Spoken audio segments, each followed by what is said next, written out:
c'est le deuxième atelier sur l'inclusion des marginalisés. Alors, il y a un fort sentiment d'exclusion parmi les gens qui se sont exprimés. Et parmi les solutions concrètes que l'on a examinées, il y aura notamment pour les jeunes le fait de trouver des stages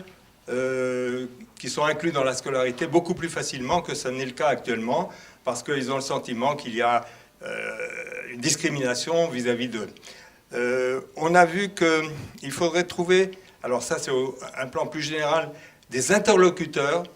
entre les quartiers et les décideurs, c'est-à-dire bon, des gens qui font des sortes de médiateurs, mais qui auraient accès à des décideurs tels que bon, le maire, mais pas uniquement le maire, les grands entrepreneurs de la ville, etc. Alors, bon, on a beaucoup parlé de l'école, parce que les maires en particulier qui se sont expliqués, qui sont exprimés, disent que le problème pour les jeunes, pour ne pas sombrer dans la délinquance, c'est d'arriver à se situer, à trouver leur voie, et ils estiment que l'école ne joue pas le rôle qu'elle devrait jouer. Alors, de ce côté-là, d'ailleurs, il y a une forte demande pour qu'on enseigne l'histoire de la colonisation, pour qu'on rappelle la participation des étrangers aux guerres qui ont été faites par la France et au relèvement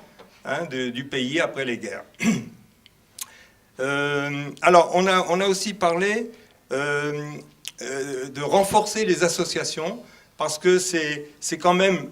bon, c'est pas les seuls à pouvoir faire quelque chose, mais elles peuvent jouer un grand rôle. Et pas uniquement en leur donnant de nouveaux moyens, mais en faisant plus participer les gens dans ces associations.